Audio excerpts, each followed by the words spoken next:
Hello everyone, welcome to Vidya Sarita academy. और हम लोग सिंपल हार्मोनिक मोशन पढ़ रहे हैं फिजिक्स में।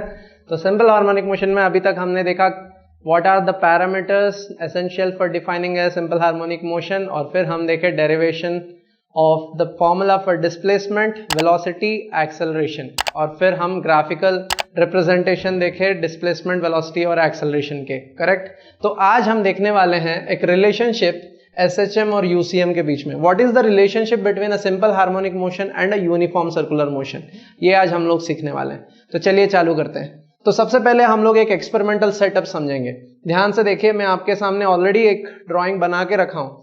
अगर समझिए कि एक सर्कुलर रिंग है, एक सर्कुलर वायर है, एक प्रॉपर सर्कुलर वायर है ऑफ रेडियस A। इसका रेडियस कितना है? The radius of this wire is A। ये वायर है, डिस्क नहीं है। ये क्या है? वायर है। और वायर में एक बीड है, यानी कि एक मणि है। मणि, बीड कहते हैं। जैसे हमारे पर्ल नेकलेस होता है, तो एक पर्ल समझिए, पर्ल। वो बीड जो है वो इस वायर में रिवॉल्व कर रहा है with the constant velocity. It is moving with the constant speed, not velocity but speed. Constant speed के साथ वो रिवॉल्व कर रहा है। ठीक है। और ये सेटअप चलते जा रहा है मैकेनिकल सेटअप। और वो वर्टिकल है। The ring is vertically situated and the motion of the bead is vertical. It is vertical. Got it? Now इसके ऊपर मैं एक टॉर्च लाइट चालू किया, पूरा रूम को अंधेरा कर दिया और ऊपर में एक टॉर्च लाइट चालू किया। जब मैं ऊपर से टॉर्च लाइट मारूंगा तो इस रिंग का नीचे शैडो गिरेगा। कैसे गिरेगा शैडो? शैडो क्या सर्कुलर होता है? नहीं, शैडो सर्कुलर नहीं होगा, क्योंकि रिंग जो है वो वर्टिकल है। अगर वो हॉरिजॉन्टल होता तो शैडो भी सर्कुलर दिखता, लेकिन वो वर्टिकल है। जैसे ही हम सर्कुलर रिंग को वर्टिकल कर देते हैं तो उसका जो शैडो है वो स्ट्रेट लाइन हो जाता है। इसको हम कैसे समझें? Very simple. आपको मैं एक डेमोन्स्ट्रेशन दिखाता हूं। सोच देखिए, हमारे पास एक डिस्क है। This is a disc. तो ये डिस्क सर्कुलर है, लेकिन जब ये डिस्क को मैं टिल्ट करता हूं, when I tilt this disc, you can carefully see, ये आपको एक स्ट्रेट लाइन जैसे दिखता है। करेक्ट? आपको ये बिल्कुल एक स्ट्रेट लाइन जैसे दिखता है। डिस्क को अगर मैं ऐसे रखूंगा, अगर आप ऐसे देखते हो तो ये सर्कुलर दिखता है, लेकिन आपके व्यू में जब डिस्क को मैं रोटेट कर देता हूं तो आपके लिए ये बिल्कुल एक स्ट्रेट लाइन बन जाता है। आया समझ में? तो इसीलिए इसका जो शैडो बनता है वो बिल्कुल एक स्ट्रेट लाइन बनता है। और बताइए, ये जो स्ट्रेट लाइन शैडो बना, इसका टोटल लेंथ कितना होगा? बिल्कुल सही, इसका जो स्ट्रेट लाइन का लेंथ है वो ट्वाइस ऑफ द रेडियस। अगर रेडियस a है तो इसका जो टोटल लेंथ है वो a और a। ठीक है। और आप देख सकते हैं ये बीच का जो पॉइंट है ये बिल्कुल सेंटर के साथ कोइंसाइड करता है, सेंटर के साथ एकदम कोइंसाइड करता है, और इसको हम कहेंगे मीन पोजीशन। और इसका सरकमफेरेंसेस के साथ जो दोनों पॉइंट कोइंसाइड कर रहे हैं, ये दोनों पॉइंट को हम कह सकते हैं क्या? We can call them extreme positions. Extreme position. Correct. और ये जो बीड है, ये बीड का भी शैडो बनेगा। ये बीड का भी शैडो बनेगा, और वो बीड का शैडो मूव करता रहेगा, क्योंकि Beed is revolving in the circular ring. It's shadow will also keep moving. आप देखिए, बीड एक्चुअल में सर्कुलर रिंग में घूम रहा है, लेकिन उसका जो शैडो है वो टू एंड फ्रो मोशन करता है। It exhibits to and fro motion. आपको ये पॉइंट आई होप समझ में आ रहा है। यहां पे देखिए, if the bead is here, the shadow is here. Okay? Say the bead is moving in anti-clockwise direction. जैसे ही बीड यहां पे पहुंचता है, उसका शैडो यहां पे पहुंचता है, इधर से इधर। और जब बीड यहां पहुंचता है तो उसका शैडो यहां पहुंचता है। और जब बीड यहां पहुंचता है तो उसका शैडो एकदम एक्सट्रीम पोजीशन में पहुंचता है। और जब बीड इधर पहुंचता है तो उसका शैडो इधर पहुंचता है। बीड जब इधर पहुंचता है तो उसका शैडो वापस मीन पोजीशन पे आता है। और जब बीड आगे जाता है तो उसका शैडो इधर आता है, और जब बीड इधर आता है तो उसका शैडो यहाँ पे आता है। ये फिर से एक एक्सट्रीम पोजीशन है, एक्सट्रीम पोजीशन है।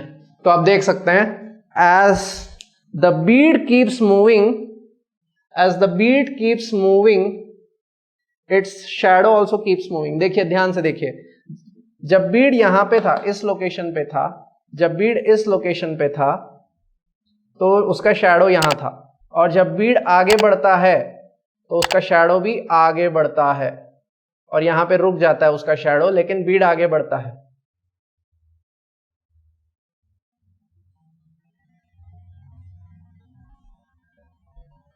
तो आप क्या देखते हैं, ये जो यूनिफॉर्म सर्कुलर मोशन एग्जिबिट कर रहा है बीड, उसका shadow simple harmonic motion exhibit कर रहा है। आप देख रहे हैं, you are able to see the bead is exhibiting uniform circular motion, the bead exhibits uniform circular motion, but its shadow exhibits simple harmonic motion.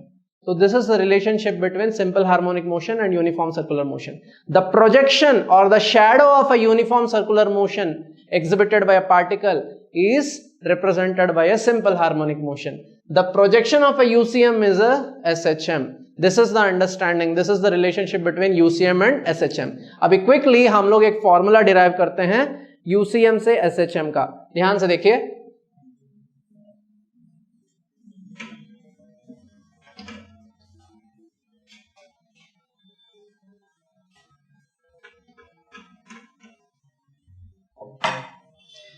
again let's take a circle and let there be a particle exhibiting uniform circular motion. Let us consider the radius of the circle as a. A implies amplitude. Why amplitude? I will let you know. तो particle अभी यहां पे है, particle अभी इधर है, okay, और वो जो एंगल बनाता है, the angle made by this particle with horizontal, let me call it as phi.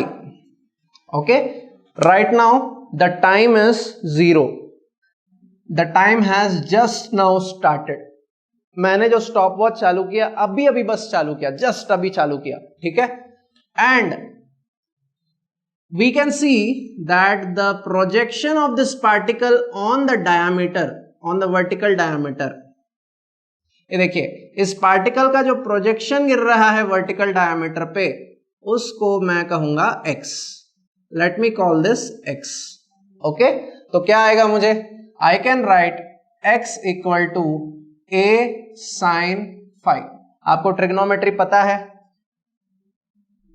ये होता है a cos phi और ये होता है a sin phi.